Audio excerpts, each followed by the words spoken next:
Udokotela uNkosazana Dlamini Zuma uthi lempi yokulwa nokusabalala kwegciwane icorona isisezandleni zawo wonke umuntu.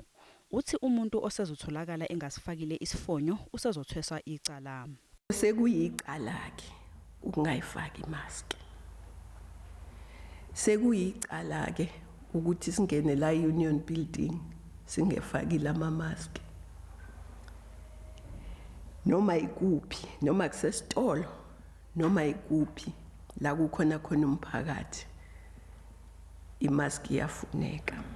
Ungqongqoshe wezempilo uthi kunezinsolo zokuthi nokusetshenziswa kwemishini eguqula izinga lokushisa ama-air conditioners nayo aseyalisabalalisa leli gciwane.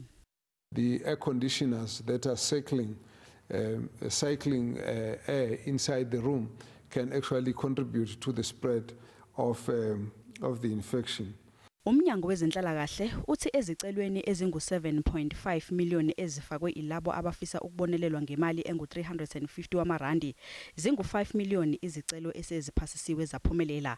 Ezingu-2 million zazo kutholakale ukuthi abazifakile kukhona lapho bethola khona le mali.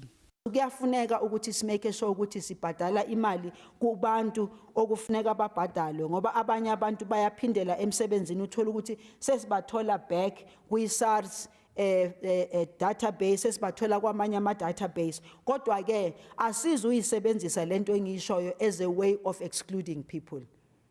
Ngeke siba exclude abantu if umuntu angasebenzi applyile processiwe kutholakala ukuthi imali yakhe okufuneka ukuthi ayithole uzoyithola.